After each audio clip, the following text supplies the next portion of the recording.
Subscribe करें और bell दबाएं ताकि कोई खबर रह न जाए।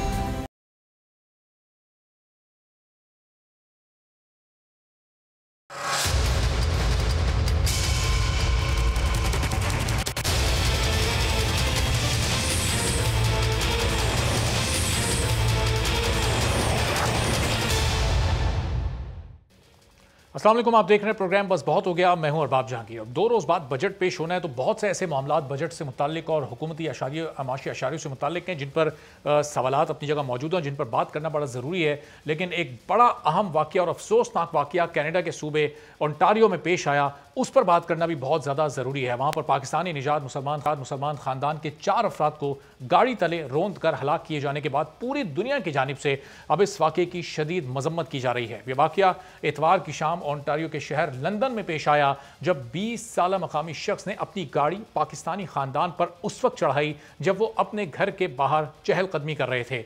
इस वाक़े में उस ख़ानदान का सिर्फ एक 9 साल का बच्चा ही जिंदा बचा है जो अब अस्पताल में ज़ेरे इलाज है। वज़ीर आज़म पाकिस्तान इमरान खान ने इस वाक़े पर अफसोस का इजहार किया और कहा कि मगरबी ममालिक में फैलने वाले इस्लामी फ़ोबिया को अब ख़त्म होना चाहिए, ये उसी की एक कड़ी है। कैनेडियन वज़ीर आज़म जस्टिन ट्रूडो ने भी इस वाक़े की शदीद मजम्मत की है और मुतासरा पाकिस्तानी ख़ानदान से इज़हार यकजहती किया है। कहा है कि हम लंदन की मुस्लिम कम्यूनिटी और पूरे मुल्क में मौजूद मुसलमानों के साथ खड़े हैं। इस्लामोफोबिया की यहाँ कोई गुंजाइश नहीं है। खामोशी से पनपने वाली ये नफरत नुकसानदेह है और इंतहाई शर्मनाक है। अब इसे ख़त्म होना होगा।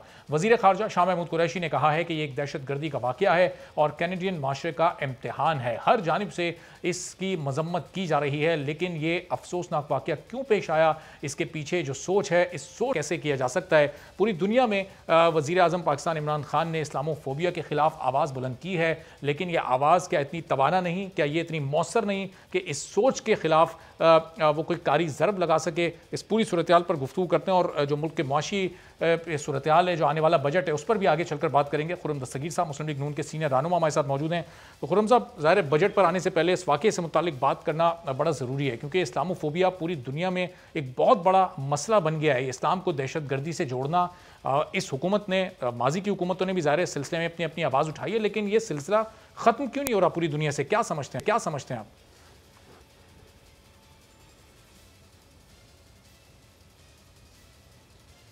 सबसे पहले तो मैं उस ख़ानदान के जो लवाकीन हैं, एक ही बच्चा है बच्चा जो है, लेकिन उनके जो भी पाकिस्तान में उनके रिश्तेदार हैं, उन सब से ताज़ियत करता हूँ। बहुत ही इंदोनाक वाक़या है। लेकिन इसमें जो अहम कड़ी है वो ये है कि जब इस्लामोफोबिया का नाम लेते हैं तो शायद पूरी तरह बात खुलती नहीं है। फ़ोबिया का मतलब है नफ़रत करना, नफ़रत होना, खौफ होना। लेकिन जो हमने मगरब में एक तरीक़ेकार देखा है बहुत सालों से, वो ये है कि जब कोई मुसलमान ऐसी कोई हरकत करता है या कत्ल करता है तो उसको फ़ौरी तौर पर उसके मज़हब से जोड़कर उसे दहशतगर्दी का नाम दे दिया जाता है।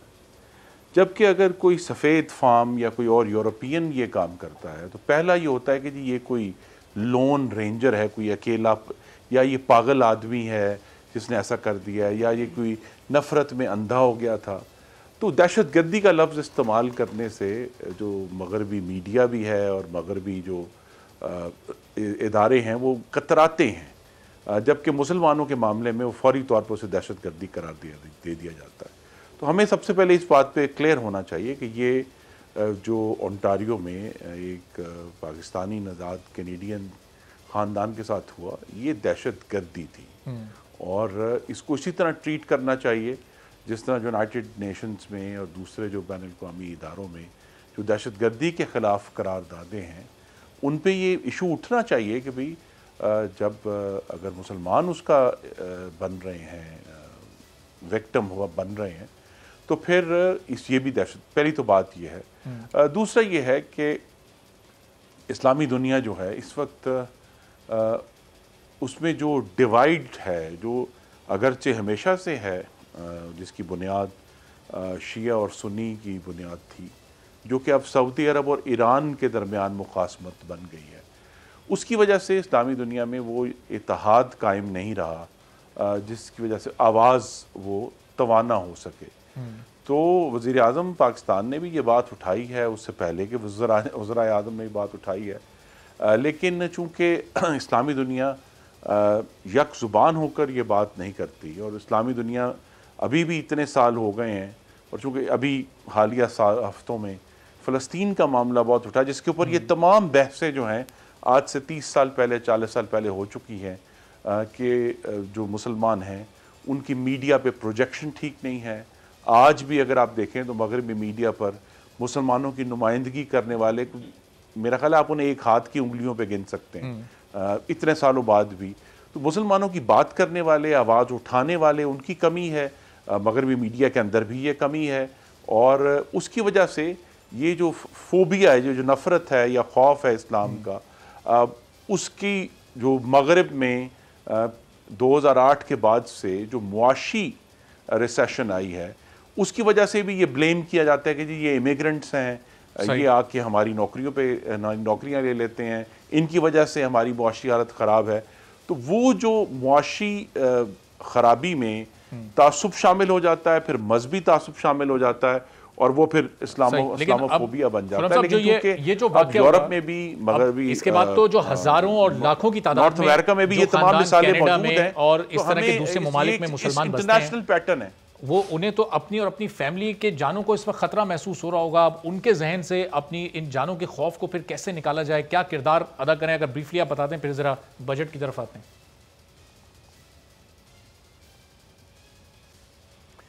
देखिए जी, इसमें बड़ा वाज़ेह है, हम अपने जो बहन भाई हैं जो उन मुल्कों में रहते हैं मगरब में, वहाँ कम अज़ कम मैं खुलकर ये बात करूँगा कि पाकिस्तान के मुकाबले में इंसानी हकूक़, शहरी और बुनियादी हकूक़ जो हैं शहरियों के, वो ज़्यादा उनकी बुनियाद मजबूत है। तो हमारी आवाज़ को तवाना करने के लिए अभी चलें, हमारी मुआशी ताकत तो बढ़ने में वक्त लगेगा, लेकिन सबसे बड़ी जो अखलाकी ताकत है वो यही है कि हमारे मुल्कों में अक़लियतें महफूज हों। पाकिस्तान की आवाज़ दुनिया में तवाना तरीन होगी अगर पाकिस्तान ये रिकॉर्ड कायम करे कि पाकिस्तान में अक़लियतें महफूज हैं, पाकिस्तान में ख़वातीन महफूज हैं, पाकिस्तान में जो मुआशी तौर पर पिसे हुए तबके हैं उनका इस्तेसाल नहीं हो रहा।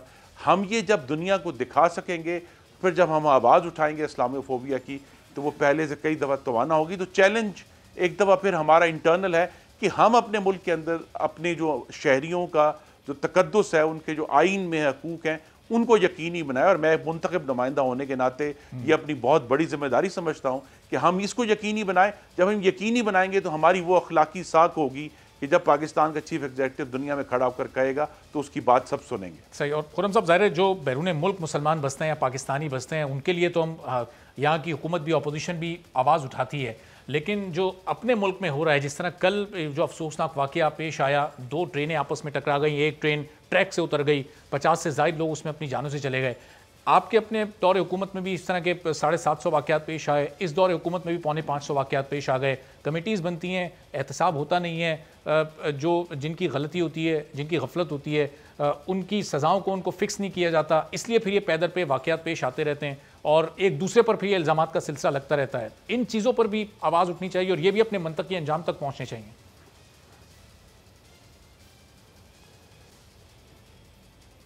जी, तो देखिए ना, मुझे इससे पहले तो हम चूँकि एक वसी तनाजुर में बात कर रहे थे, मैं अभी आपके प्रोग्राम से पहले कौमी असम्बली से आ रहा हूँ। देखिए, जब कल हमने जो 50 पाकिस्तानी वहाँ हलाक हुए, नाहक हलाक हुए डैरकी में उस ट्रेन के हादसे में, जब हम उनकी आवाज़ उठाना चाहते थे तो हुकूमत ने हमारी आवाज़ दबा दी और दबाने की कोशिश की, हम मौका नहीं देंगे, क्योंकि उनकी ज़िम्मेदारी बनती थी, वो अपनी ज़िम्मेदारी से भाग रहे थे। यहाँ ये इशू है कि मैं कह सकता हूँ कि ठीक है, मुस्लिम लीग नून के दौर में भी ऐसे वाक़यात होते थे, लेकिन जितनी रिफॉर्म की कोशिश जो है मुस्लिम लीग नून के दौर में हुई, रेलवे को दोबारा उसको फ्रेट के कारोबार में लाने की, उसके ट्रेनों को बेहतर करने की, वो भी एक मिसाल अपनी जगह पर मौजूद है। परफेक्शन कहीं नहीं है। तो ज़िम्मेदारी अगर आज वाकई जो हमें बैरून मुल्क की मिसालें देते थे इमरान खान साहब, और बाहर के मुल्क में हमें कहते थे कि जी ट्रेन का हादसा हो तो वज़ीर मुस्ताफ़ी हो जाता है, कश्ती डूबे तो वज़ीर आज़म मुस्ताफ़ी हो जाते हैं, तो ये एक मिसाल कायम कर सकते हैं आज अगर उनके वज़ीर इस्तीफ़ा दे दें या वज़ीर आज़म इस्तीफ़ा दें कि जी मैं इस बुनियाद पे कि इससे पहले भी जो अभी चंद महीने पिछले साल जो 75 हमारे शहरी शहीद हुए थे ट्रेन में, वो भी इंदोनाक वाक़या था, जिसका गलत हमें इंप्रेशन दिया गया कि जी गैस का सिलेंडर फटा और असल में वो रेलवे की गलती थी कि वहाँ शॉर्ट सर्किट हुआ। तो अगर तो मिसाल इसी तरह मुल्क आगे बढ़ते हैं कि चलें माजी में कोई मामला ठीक नहीं हुआ, आज जिनकी जिम्मेदारी है वो एक मिसाल सेट कर दें, लेकिन वो तो बजाय मिसाल सेट करने के अपनी जिम्मेदारी से ही मफरूर हैं कि हमारा तो काम ही कोई नहीं, गलती पिछलों की थी। भाई अब आपको 3 साल हो गए, आपको पाकिस्तान में जो ठीक है सियासी तौर पे आप हज़ार बात करें, दूसरी जमातों को और पिछली हुकूमतों को लान तान करें, लेकिन जो 50 पाकिस्तानी कल शहीद हुए हैं वो उनको आपने लहू का सुराख तो देना है ना। और वो लहू के जो धब्बे हैं वो सीधा इमरान खान और उनके वजीर रेलवे के हाथों पर हैं। तो जब तक वो ठीक है हज़ार कहें जी पिछले ये थे, लेकिन वो धब्बे उधर ही हैं और जिम्मेदारी उन्हीं की है और उन्हीं को कबूल करनी पड़ेगी। सही, लेकिन खुरम साहब आप कह रहे हैं कि ज़ाहिर है इस पर उन्हें इस्तीफ़ा देकर एक मिसाल कायम करनी चाहिए। वो इस पर इस्तीफ़ा कैसे दें? वो तो अगली बारी के लिए खुद बहुत ज़्यादा पुरएतमाद हैं और उनको पुरएतमाद अपोजिशन की तकसीम नहीं किया है। इस वक्त हुकूमत आप देखें, वज़ीर आज़म खुद कितने मुतारिक हैं, वो किसानों से मिल रहे हैं, दूसरे तबकात से मिल रहे हैं और हुकूमत इस बजट को लेकर ख़ासतौर पर बहुत संजीदा दिखाई दे रही है। मुस्बत माशी अशारिये भी बता रही है, मुख्तलिफ इंटरनेशनल एजेंसीज़ भी इस वक्त बता रही हैं कि पाकिस्तान की मईशत माजी के मुकाबले में खासी बेहतर है। तो फिर ये अगली बारी में आने के लिए भी ये तो इंतहाई पुरएतमाद है और अपोजिशन हमें इस वक्त कहीं उस तरह से दिखाई नहीं दे रही। ये मुत्तहिद है अपोजिशन इस बजट के खिलाफ, इसको रोकने के लिए, और ये माशी अशारियों की क्या हकीकत है?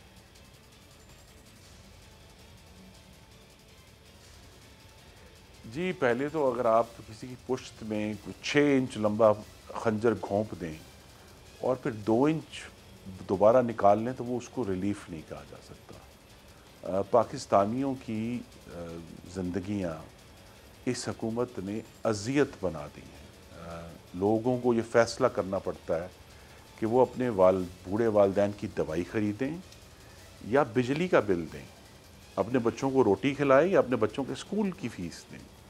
तो ये जो हालात कर दिए हैं, चूँकि मैंने पिछले हफ्ते जब प्री बजट सेमिनार था सिर्फ 4 चीज़ों की मिसाल ली और उस दिन मैंने करियाने से जाके ख़रीदी वो चीज़ें और फिर उनका मवाजना किया मुस्लिम लीग नून के दौर से। तो 96% उन 4 चीज़ों की, 1 किलो घी, 1 किलो आटा, 1 किलो चीनी और 1 किलो मूंग की दाल, 96% इजाफा है 2018 से। तो पाकिस्तानियों की तनख्वाहें और उनकी आमदनियाँ तो नहीं बढ़ी।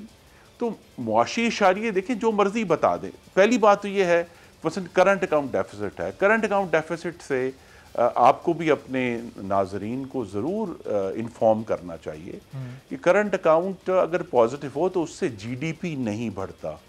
इसी तरह जो है अगर रेमिटेंसेस ज़्यादा आ जाएं तो जीडीपी नहीं बढ़ता उससे। जीडीपी तो मुल्क के अंदरूनी जो मामलात है उससे बढ़ता है।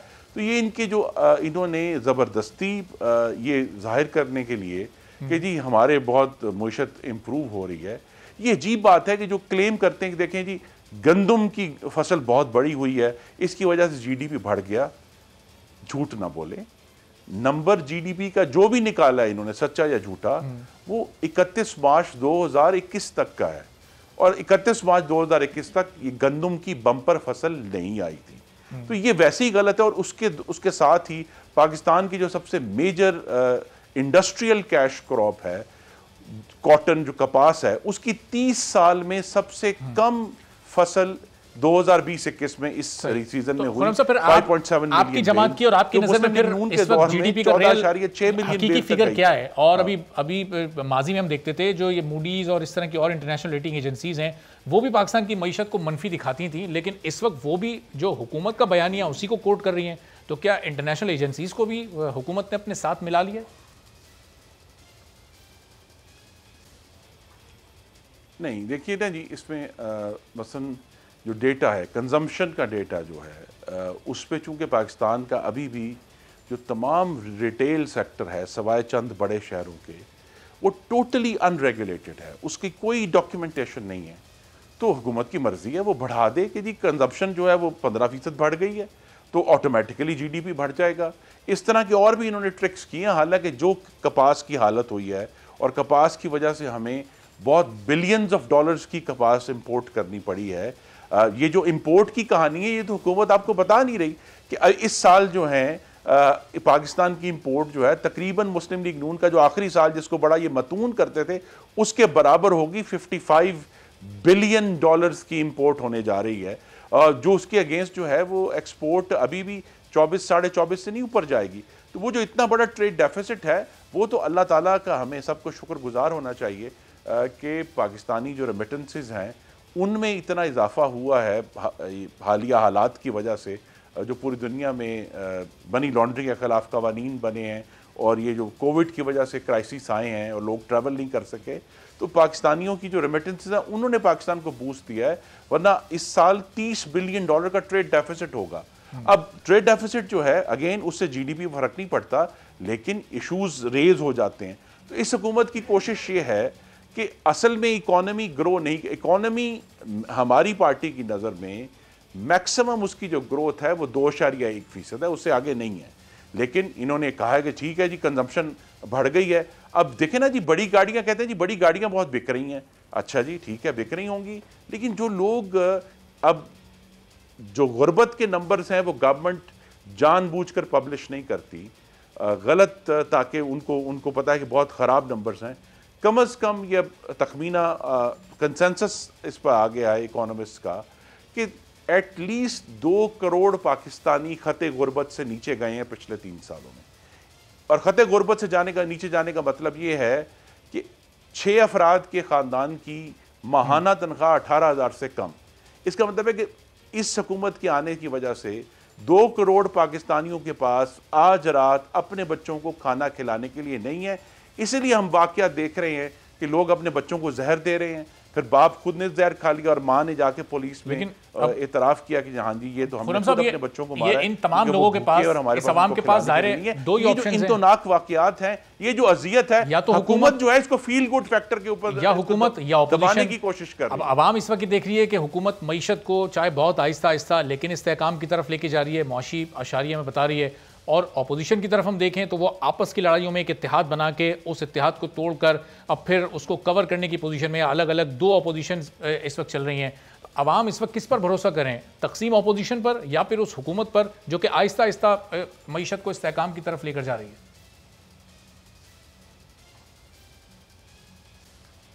देखिए इसमें हालिया तलखियों के बावजूद मुझे बहुत उम्मीद है और यकीन है कि जुम्मे के रोज़ से जो बजट सेशन शुरू होगा उसमें आपको तमाम opposition, Pakistan Peoples Party, PMLN, MMA, दूसरी जो हमारी हवारी जमातें हैं, वो सब मुत्तहिद होकर इस बजट की मज़ामत करेंगी और इस बजट को पास होने से रोकने की हम अपनी पूरी कोशिश करेंगे। दूसरा ये है कि जो PTM का मामला है वो ज़रूर परेशान कुन है, लेकिन हमें तो मज़ामत करनी है इस गरीब दुश्मन और तरक्की दुश्मन हुकूमत की, जिसको 3 साल के बाद याद आया कि PSDP भी कुछ होता है। और जो पहले भी PSDP थे वो ये खर्च नहीं कर सके। यही वजह है कि 3 साल बाद भी वो मुस्लिम लीग नून के जो बनाए हुए मंसूबे थे जो हमने आगाज़ किए थे, वो वज़ीर आज़म जाते हैं और जाके K2 न्यूक्लियर प्लांट का इफ्तिताह करते हैं। वज़ीर आज़म जाते हैं तो हमारे बनाए हुए जो दूसरे प्रोजेक्ट्स हैं उनके इफ्तिताह करते हैं, क्योंकि इनके पास देखिए जो इशू यही है कि 3 साल बाद 16,000 अरब का कर्जा लिया है इन्होंने। जो इमरान खान साहब कहते थे 30,000 अरब 30,000 अरब, आज 46,000 अरब रुपए है और गालिबन 30 जून तक उससे भी ज्यादा हो जाएगा। हमारे पास तो दिखाने के लिए नीलम जेलम है, खच्ची कैनाल है, मोटरवेज हैं, RLNG के 4 मेजर पावर प्लांट्स हैं, साहिवाल और पोर्ट कासिम के जो हैं वो कोल प्लांट्स हैं, हमारे पास बेशुमार दूसरे प्रोजेक्ट्स हैं, ट्रांसमिशन लाइंस हैं, थर कोल है। इनके पास 16,000 अरब कर्जा लेने के बावजूद दिखाने के लिए कुछ नहीं है। तो ये जितना मर्जी फील गुड कर लें, ये वैसा ही है। अगर मैं आपको याद करा दूं कि 2019 में इन्होंने कहा था कि इकोनॉमी 3.3 पर ग्रो की है और 6 महीने बाद इनको खामोशी से इतराफ करना पड़ा कि नहीं ये 3.3 नहीं था, 1.9 था। अब 1.4% का फर्क तो बजट सेशन में डाला पूरी बजट डेफिसिट में और ग्रोथ नंबर्स में। आप ये देखेंगे कि इस साल भी यही कहानी इस बार ये हुकूमत शायद पहली बार बाकायदा तनख्वाहों में इजाफा करने जा रही है, बहुत सारे शायद टैक्सेस भी नहीं लगाएगी और ये बजट माजी के मुकाबले में शायद आवाम के लिए इसमें थोड़ा रिलीफ मौजूद हो, तो जिस बजट में रिलीफ मौजूद है, जिसमें महंगाई कम होने का एक इम्कान है, जिसमें तनख्वाहें बढ़ने जा रही हैं, उस बजट को आप क्यों रोकना चाह रहे हैं?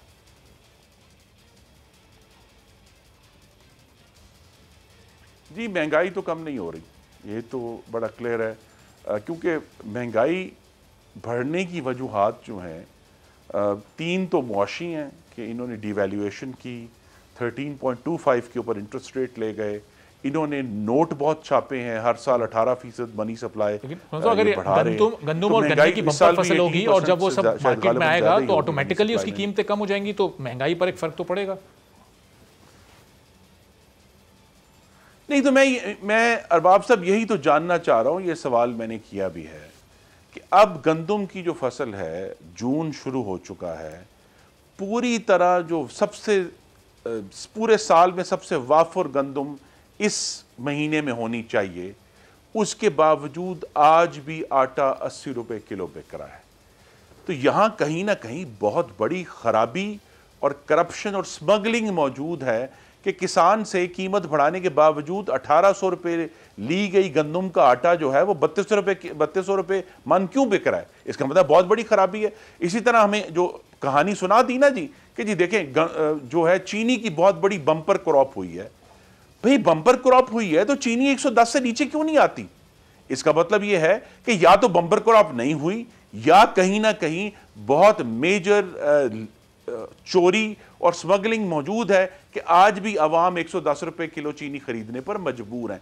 तो अवाम को तो तब रिलीफ महसूस होगा ना कि बम्पर क्रॉप जो है वो पता चले कि जी बम्पर क्रॉप की वजह से आटा जो है वो 80 से 60 रुपए हो गया, हम कहें वाह जी वाह कमाल हो गया। बम्पर क्रॉप की वजह से चीनी जो 110 रुपए है वो 70 रुपए गिर जाए, हम कहें कमाल हो गया।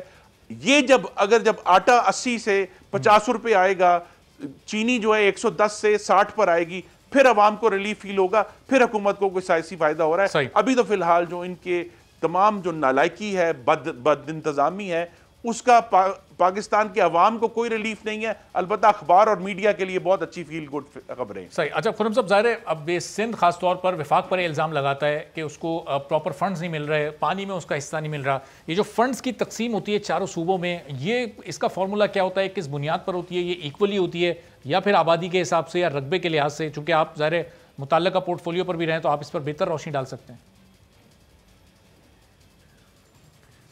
जी देखिए, ये जो चारों सूबों के जो टैक्स इकट्ठा होता है पाकिस्तान के अवाम का,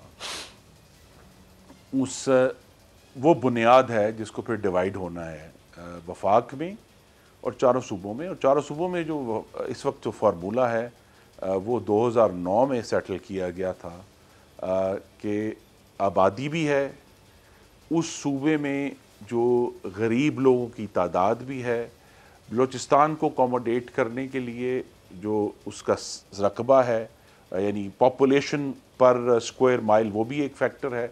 इसी तरह उस वक्त खैबर पख्तूनख्वा में चूँकि दहशतगर्दी थी उसके लिए उसको भी फैक्टर इन किया गया था, उसकी हालत को।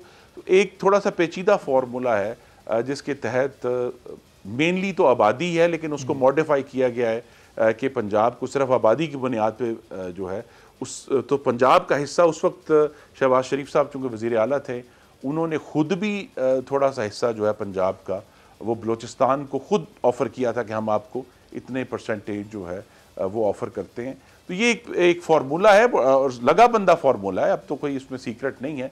उसके तहत 18वीं तरमीम और सूबों के हकूक़ के बारे में सेगमेंट का बहुत बहुत शुक्रिया। खुर्रम दस्तगीर साहब नून लीग के सीनियर गुफ्तगू कर रहे थे। एक ब्रेक लेते हैं, ब्रेक के बाद वापस आएंगे, मजीद मेहमान हमारे साथ मौजूद होंगे।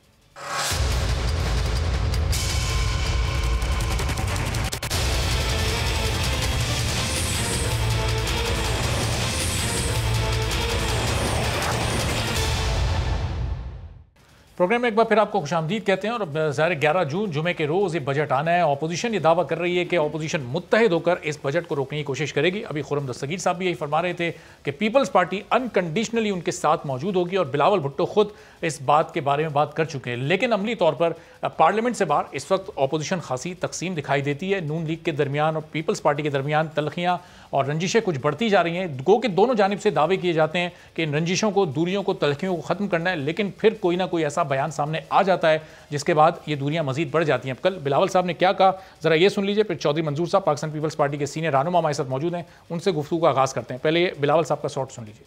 किसी ओहदेदार नून लीग का खड़े हो जाता है तो वो सिर्फ और सिर्फ अपनी सियासत चमकाने के लिए खड़े हो जाते हैं।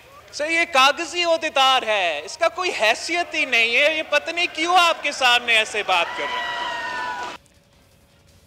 चौधरी मंजूर साहब आपको वेलकम करेंगे अपने शो में, बहुत शुक्रिया आपने वक्त निकाला। चौधरी साहब, ये रंजिशें दूरियां अगर ख़त्म करनी है और बजट सेशन इसी पार्लियामेंट में मुत्तहिद होकर बजट को रोकने की कोशिश करनी है, तो फिर बिलावल साहब उसी पार्लियामेंट में खड़े होकर एहसन इकबाल साहब, शाहिद खाकान साहब पर तंज कर रहे हैं, तनकीद कर रहे हैं, फिर ये रंजिशें ये कैसे ख़त्म होंगी? एक साथ कैसे आप लोग मुत्तहिद होकर इस बजट को रोक पाएंगे?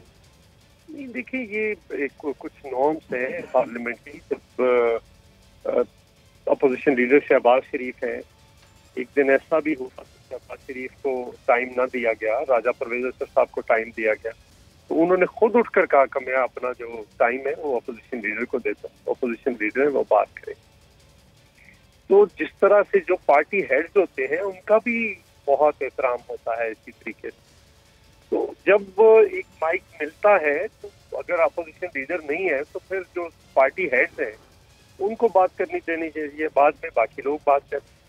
लेकिन वो एहसन इकबाल साहब ने कल गलत तौर पर इंटरप्ट करके खुद बात की, तो जिसके लिए उन्होंने कहा।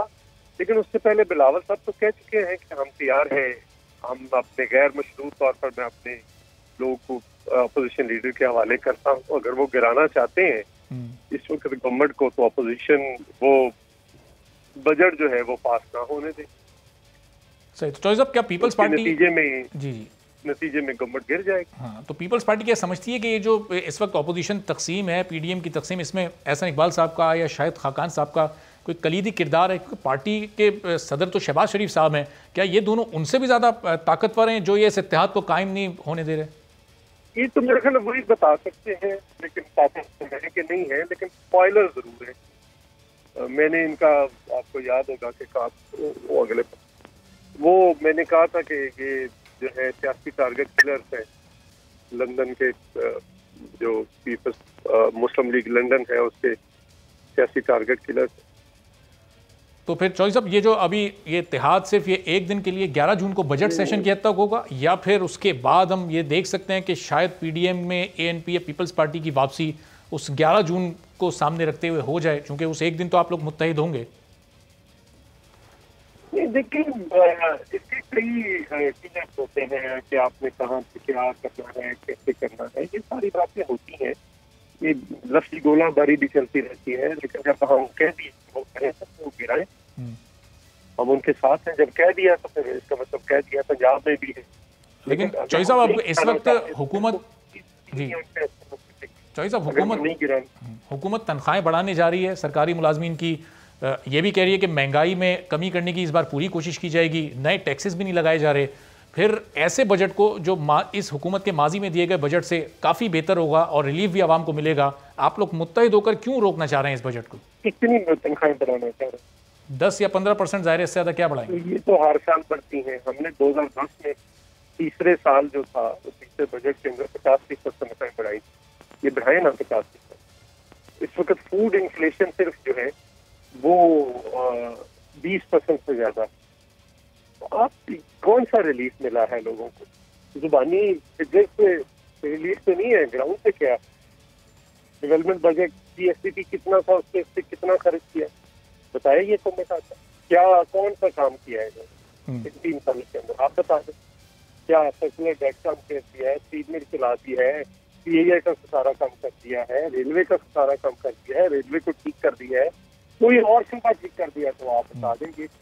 साहब, ये 7 प्रोग्राम वुज़रा और मुशीर ये बताते हैं कि रेमिटेंसेस बहुत बढ़ गई, एक्सपोर्ट्स इस वक्त पिछले 10 साल में सबसे ज्यादा हो रही हैं। कितनी ज्यादा नहीं, आप बताएं कितनी?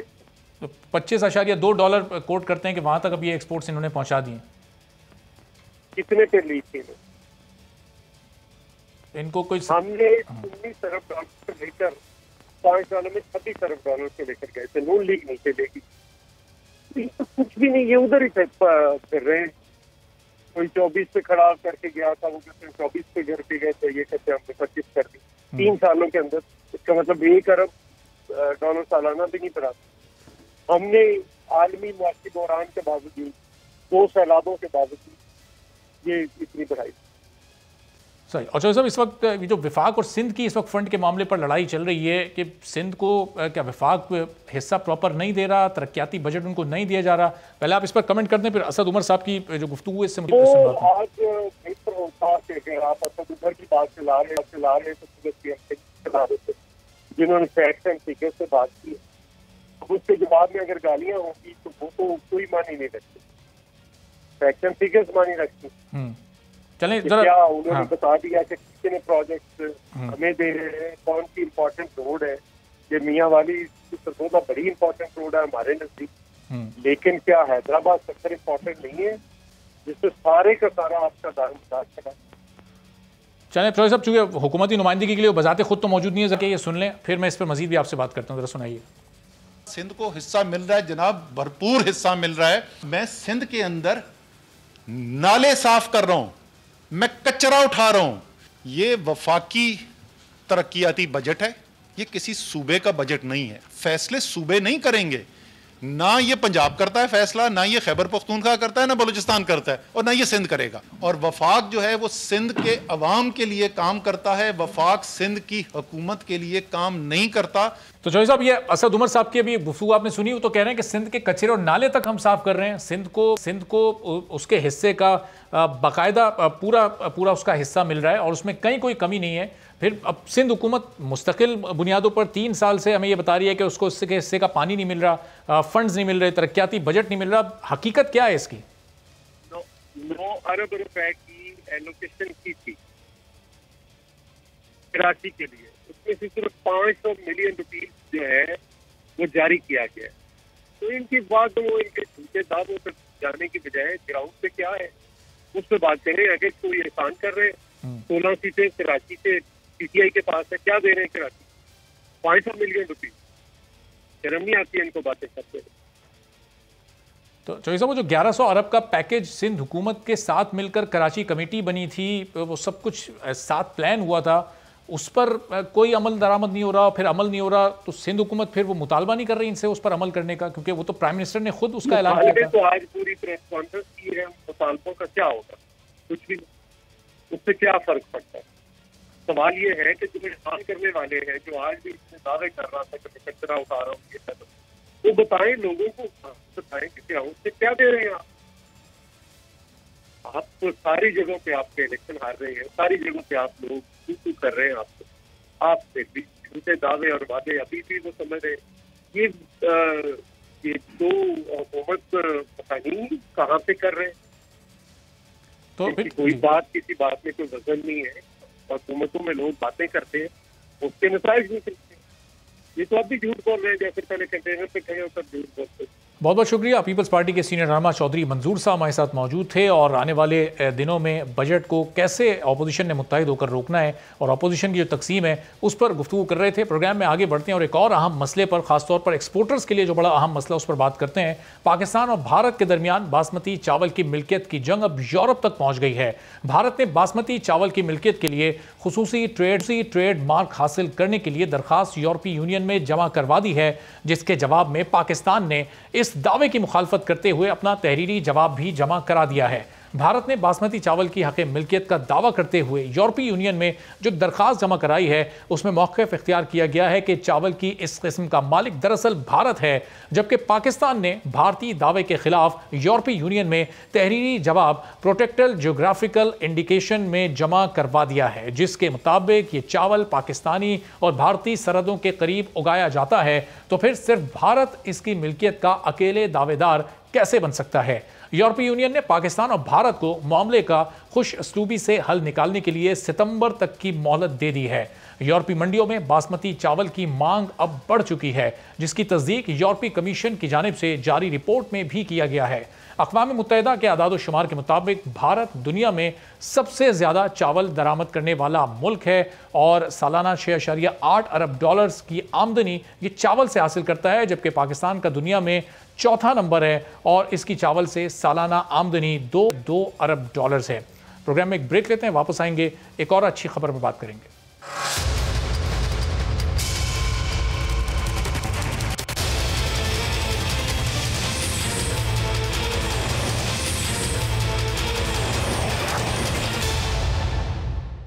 प्रोग्राम में एक बार फिर आपको खुशामदीद कहते हैं। पाकिस्तान को तालीम के शोबे में एक बड़ा एजाज़ मिल गया है। पंजाब यूनिवर्सिटी को दुनिया की 1000 बेहतरीन यूनिवर्सिटीज़ में शामिल कर लिया गया है। जामियात की आलमी रैंकिंग करने वाले इदारे QS ने अपनी नई रैंकिंग में पंजाब यूनिवर्सिटी को भी शामिल कर लिया है और पंजाब यूनिवर्सिटी 2018 में दुनिया की बेहतरीन 78% जामियात में शामिल थी और सिर्फ 3 साल के मुख्तसर अरसे में जामिया पंजाब की आलमी रैंकिंग में 16%, जबकि 2 सालों में यूनिवर्सिटी की एशियन रैंकिंग में 39 दर्जे की बेहतरी हुई है। आला तालीम, गुड गवर्नेंस, रिसर्च के फ़रोग के बाइस यूनिवर्सिटी की आलमी रैंकिंग हर साल बेहतर हो रही है, जबकि पंजाब यूनिवर्सिटी का पेट्रोलियम इंजीनियरिंग डिपार्टमेंट दुनिया के 150 बेहतरीन इदारों में शामिल है। अब ये सब कैसे हो रहा है? चूँकि पाकिस्तान में तौर पर तालीम के निज़ाम पर अक्सर तनकीद की जाती है, लेकिन इन जामिया पंजाब इस वक्त किस तरह इतनी बेहतरीन कारकर्दगी दिखा रही है और पाकिस्तान की नंबर 1 यूनिवर्सिटी ये कैसे बनी है, इसी बारे में गुफ्तगू करते हैं। जामिया पंजाब के वाइस चांसलर डॉक्टर नियाज़ अहमद अख्तर साहब मौजूद हैं हमारे साथ। डॉक्टर नियाज़ साहब, बहुत शुक्रिया, आपने वक्त निकाला प्रोग्राम के लिए। डॉक्टर साहब, ये पिछले 3 साल में जामिया की जो आलमी दर्जाबंदी है इसमें बहुत बेहतरी आई है। इस वक्त दुनिया में किस रैंक पर है पंजाब यूनिवर्सिटी और इस रैंकिंग में बेहतरी की क्या वजूहत हैं आपके नज़दीक? क्या क्या आप लोगों ने ऐसे काम किए कि इसका मेयार बहुत बेहतर हो गया? बहुत शुक्रिया सर। आप सबसे पहले तो आपका बहुत शुक्रिया कि आपने हमें इसमें मौका दिया कि हम पंजाब यूनिवर्सिटी के हवाले से, इंटरनेशनल रैंकिंग्स के हवाले से और पंजाब यूनिवर्सिटी के फैकल्टी मेंबर्स या हमारे इंस्टीट्यूशंस ने जिस तरीके से परफॉर्म किया है, तो आपने हमें मौका दिया हमारी कौम को पता भी चले कि हम इतना public money of course government of Pakistan से लेते हैं। ऑफ कोर्स ये टैक्स पेयर्स का पैसा है, तो इसमें यूनिवर्सिटीज़ इस अमाउंट को पब्लिक को कैसे वापस कर रही है। तो इसमें जैसे आपने बिल्कुल ठीक फरमाया, 2018 में हमारा जो इंस्टीट्यूशन पंजाब यूनिवर्सिटी जो सबसे ओल्डेस्ट इंस्टीट्यूशन है ऑफ द कंट्री, ये टॉप 78% इंस्टीट्यूशन वर्ल्ड रैंकिंग में था। जो दुनिया के सबसे 78% जो टॉप इंस्टीट्यूशंस हैं पंजाब यूनिवर्सिटी को उसमें रैंक किया गया। लेकिन आज पंजाब यूनिवर्सिटी को जो 61.61% पे जो टॉप इंस्टीट्यूशंस हैं उनमें रैंक किया गया। आपने पूछा है कि इसमें रीज़न क्या है, तो हमने लास्ट 3 इयर्स में कुछ ऐसे पैरामीटर्स जो इंटरनेशनल रैंकिंग में कंसीडर किए जाते हैं, पंजाब यूनिवर्सिटी ने उसको फोकस किया है, जिसमें क्वालिफाइड फैकल्टी मेंबर्स को इंडक्ट करना, करिकुलम को बेहतर बनाना, इंटरनेशनल फैकल्टी को लेके आना, इंटरनेशनल स्टूडेंट्स को लेना, रिसर्च में अच्छी अमाउंट फैकल्टी मेंबर्स को देना, उनको फैसिलिटेट करना। हमने अगर फॉर एग्जांपल 2018 में रिसर्च की जो फंडिंग थी वो 50 मिलियन थी, आज हमने जो फंडिंग की है वो 380 मिलियन की है। हमने इसके लिए टीचर्स को फैसिलिटेट किया है कि ऐसी रिसर्च करें जिसका सोसाइटी के ऊपर इम्पैक्ट है। फिर एम्प्लॉयर्स की परसेप्शन जो है पंजाब यूनिवर्सिटी के हवाले से हमने उनके साथ काम किया कि हमारा एम्प्लॉयर हमारे स्टूडेंट से क्या एक्सपेक्ट करता है। इन चीज़ों को जब हमने कंसीडर किया तो आपने देखा है कि आज with in 3 years time Punjab university ने 16% गेन किया है। आपके इल्म में है, यकीनन आप मीडिया के लोग इस चीज़ को कवर करते हैं, एजुकेशन को कवर करते हैं। 1% में भी बहुत सारे इंस्टीट्यूशंस होते हैं। अगर आप 16% को आप काउंट करते हैं तो पहले तो ये कहा जाता था कि हायर एजुकेशन सेक्टर पाकिस्तान का वो इंटरनेशनल रैंकिंग में नहीं आ रहा। इस वक्त पंजाब यूनिवर्सिटी को 800 से ब्रैकेट किया गया है। तो मैं समझता हूँ, लेकिन 16% का जो गेन है और फिर स्पेशली तौर पर इन 3 इयर्स टाइम आप गेन तो कर सकते हैं, हो सकता है ये पीरियड जो है वो लंबा हो जाए, लेकिन 3 इयर्स में मैं समझता हूँ मेरे फैकल्टी मेंबर्स और डॉक्टर साहब रिसर्च वर्क की बड़ी इंपॉर्टेंट जिस तरीके से परफॉर्म इस रिसर्च वर्क के मजीद फरोग के लिए और उसको मजीद इंपैक्टफुल बनाने के लिए फिर क्या क्या इकदाम आप लोगों ने मजीद उठाने हैं? जिस तरह आपने फंड्स का बताया कि वो 50 मिलियन से बढ़कर 380 मिलियन हो गए, इसका मतलब कि हुकूमत की मुकम्मल सपोर्ट फंड्स के मामले में आपको रही। अब अगर पंजाब यूनिवर्सिटी को टॉप 100 यूनिवर्सिटीज़ में आपको लेकर आना है और ये जो परसेंटेज वाइज फ़र्क को और मजीद पीछे लेकर आना है कि दुनिया की 10 या 20% बेहतरीन यूनिवर्सिटीज़ में पंजाब यूनिवर्सिटी शामिल हो, इसके लिए फिर आपको मजीद कितना फंड हुकूमत से और उसकी सपोर्ट दरकार होगी? देखिए जी, मेरे ख्याल में आप बिल्कुल एग्जैक्टली पॉइंट पे पहुंचे हैं कि अगर आपने सोसाइटी को चेंज करना है, एक civilise citizen higher education sector ने, इंस्टीट्यूशंस ने सोसाइटी को देना है, तो उसके लिए फंडिंग रिक्वायर्ड है। मैं समझता हूं कि जितना maximum funding government of Pakistan, हमने अपने मुल्क को भी देखना है कि उसके पास कितने रिसोर्सेज हैं, वो हायर एजुकेशन सेक्टर पे कितना वो खर्च कर सकता है। लेकिन मैं समझता हूं जितना ये मैक्सिमम इन्वेस्टमेंट होगी, ये इन्वेस्टमेंट है, आप ह्यूमन कैपिटल के ऊपर आप इन्वेस्टमेंट कर रहे हैं, ह्यूमंस के ऊपर आप अपनी, ये ह्यूमन कैपिटल है किसी भी मुल्क का, आप जितना इसके ऊपर ज़्यादा इन्वेस्टमेंट करेंगे उसका उतना ही अच्छा रिजल्ट आएगा। जो सोसाइटी का प्रॉब्लम है उसका सोल्यूशन हायर एजुकेशन इंस्टीट्यूशंस ने देना है, वो यूनिवर्सिटीज़ ने देना है। That is why universities are established. मैं समझता हूँ कि जिस वक्त आपके माइंडसेट में ऐसे होगा, आप इस मिशन और ऑब्जेक्टिव्स के साथ मूव करेंगे, आपके सोसाइटी के प्रॉब्लम्स भी सॉल्व होंगे। हमारा ऑब्जेक्टिव यकीनी तौर पर हम ये समझते हैं कि हमें इंटरनेशनल रैंकिंग में आना चाहिए, लेकिन उससे प्रायोरिटी हमारी ये है कि हम जो ये पब्लिक इंस्टीट्यूशंस हैं, इनका इम्पैक्ट सोसाइटी के ऊपर क्या आ रहा है, ये सोसाइटी के कितने प्रॉब्लम्स को सॉल्व कर रहे हैं, ये कितने टेक्निकल प्रॉब्लम्स को सॉल्व कर रहे हैं, ये मेरे लिए अहम है। ऑफ कोर्स इनडायरेक्टली फिर ये रिजल्ट्स हैं कि आपकी रैंकिंग इंप्रूव करती है, आपका इमेज अच्छा हो जाता है। और डॉक्टर साहब, जिस तरह ये पंजाब यूनिवर्सिटी दुनिया की 1000 यूनिवर्सिटीज़ में शामिल हुई, अब हमारे मुल्क में और भी बड़ी यूनिवर्सिटीज़, कराची यूनिवर्सिटी है, फेडरल उर्दू यूनिवर्सिटी है और कई प्राइवेट यूनिवर्सिटीज़ हैं। इन यूनिवर्सिटीज़ को पंजाब यूनिवर्सिटी के कौन से फुट स्टेप्स फॉलो करने होंगे कि वो भी अपने मेयार को पंजाब यूनिवर्सिटी के मुताबिक बनाएं, उस इंटरनेशनल स्टैंडर्ड के मुताबिक बनाएं और फिर दुनिया की इन 1000 यूनिवर्सिटीज़ में या 500 यूनिवर्सिटीज़ में शामिल हो सकें? क्या करना चाहिए दीगर यूनिवर्सिटीज़ को? देखिए जी, इस वक्त जो हम 1000 यूनिवर्सिटी या हम अपने आप को रैंक कर रहे हैं कि 801 पे हैं हम, इस वक्त कितने इंस्टीट्यूशंस हैं जो थाउजेंड्स में हैं, उनमें से वो पिक करते हैं कि इतने इंस्टीट्यूशंस की हम रैंकिंग करें। अगेन पंजाब यूनिवर्सिटी 2018 में हमारे 2 सब्जेक्ट्स को रिकग्नाइज किया गया, मतलब 2019 में उनको रैंक किया गया, लेकिन 2020 में ये 2 से 5 डिसिप्लिन या 5 सब्जेक्ट्स हो गए जो इंटरनेशनल रैंकिंग में आए। लास्ट ईयर ये जो रैंकिंग थी, ये 13 डिसिप्लिन्स तक हम अपग्रेड किया, हमने अपने प्रोग्राम्स को रिकग्नाइज करवाया या उनकी रैंकिंग कराई, जिसमें आपने अभी नाम लिया chemical engineering, petroleum and gas engineering, top 100 से 150 इंस्टीट्यूशंस में आए। मैं एक चीज़ यहाँ पे क्लैरिफाई करना चाहता हूँ, हमारे अच्छे इंस्टीट्यूशंस हैं, बाज़ इंस्टीट्यूशंस पब्लिक में अच्छे हैं, बाज़ इंस्टीट्यूशंस प्राइवेट में अच्छे हैं। पंजाब यूनिवर्सिटी क्योंकि ये एजाज़ हासिल है, सबसे ओल्डेस्ट इंस्टीट्यूशन है, मदर इंस्टीट्यूशंस है, इनके प्रोग्राम्स, इनके सिस्टम्स वेल एस्टेब्लिश्ड हैं। लेकिन जो रिसेंट एस्टेब्लिश्ड इंस्टीट्यूशंस हैं, जो रिसर्च इंस्टीट्यूशंस हैं, लाइक क़ायद-ए-आज़म यूनिवर्सिटी को मैं अगर लूँ तो वो टॉप इंस्टीट्यूशंस में कंसीडर होते हैं। अच्छा। प्राइवेट इंस्टीट्यूशंस में अगर मैं GI को लूँ, नस्ट को लूँ या लम्स को लूँ, ये अच्छे इंस्टीट्यूशंस में कंसीडर होते हैं। एक स्टेज पे हमारा ये फोकस नहीं था। 2002 से जब हायर एजुकेशन कमीशन एस्टैब्लिश हुआ, उसके बाद इनके पास फंडिंग आनी शुरू हुई, हायर एजुकेशन सेक्टर ने परफॉर्म करना शुरू किया। अब ऐसे इंस्टीट्यूशंस, पब्लिक इंस्टीट्यूशंस, चाहे वो कराची हो, लाहौर हो या पंजाब हो, ये अच्छे इंस्टीट्यूशंस और अच्छे प्रोग्राम्स इंटरनेशनली रैंक भी हो रहे हैं और वो इंटरनेशनल रैंकिंग में भी आ रहे हैं। और डॉक्टर साहब, चूंकि पिछले 3 सालों में आपने अपनी रैंकिंग बहुत ज़्यादा पंजाब यूनिवर्सिटी ने बेहतर की है, अब इसमें ये पिछला 1.25 साल 1.5 साल तो ये कोविड अफेक्टेड साल था, इसमें ऑनलाइन एजुकेशन चल रही थी, फिजिकली तो सारे इदारे बंद थे। इसमें पंजाब यूनिवर्सिटी ने ऐसा क्या किया कि यूनिवर्सिटी इदारे बंद भी रही, क्लासेस भी उस तरह से नहीं हो सकी, ऑनलाइन पर आप लोग भी रिलाई करते रहे, तो कि इतनी आप लोगों ने रैंकिंग को बेहतर किया, या बकिया यूनिवर्सिटीज़ उस तरीके से काम नहीं कर सकी, वो नीचे चली गई, या पंजाब यूनिवर्सिटी ने कुछ अलग से मेहनत की है? मेरे ख्याल में सर एक चीज़ को कि इसमें भी higher education sector, specially Punjab university को मैं अप्रिशिएट करता हूँ, इन फैकल्टी मेंबर्स को जिन्होंने इस कोविड-19 में, देखिए हम we are the public institution, we were trained for the face to face education, लेकिन ये इमीडिएटली हमारे ऊपर, मुल्क के ऊपर या higher education institutions at world level, ये हमारे ऊपर एक ऐसा चैलेंज आया कि जिसमें इंस्टीट्यूशंस ने अपने आप को प्रूव करना था कि इनके पास कैपेसिटी है।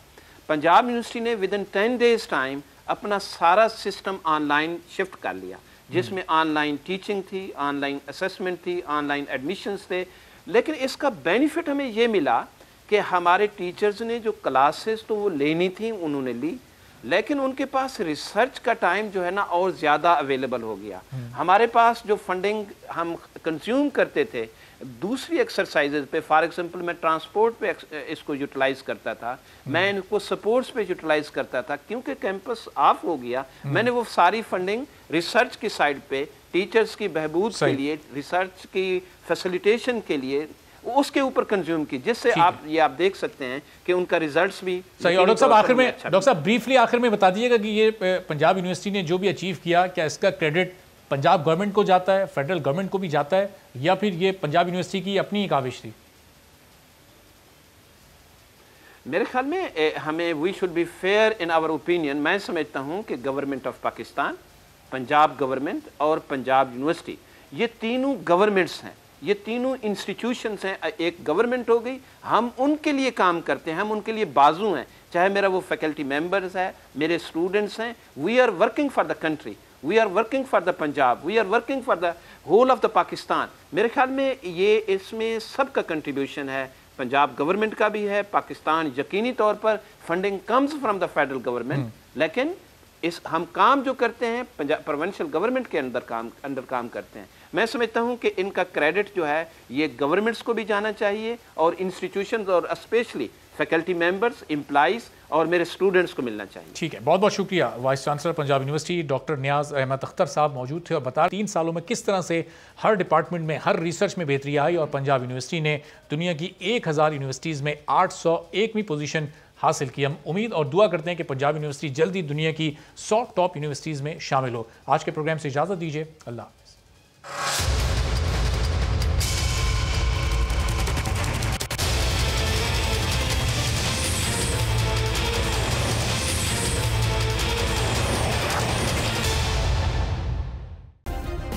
सब्सक्राइब करें और बेल दबाएं ताकि कोई खबर रह न जाए।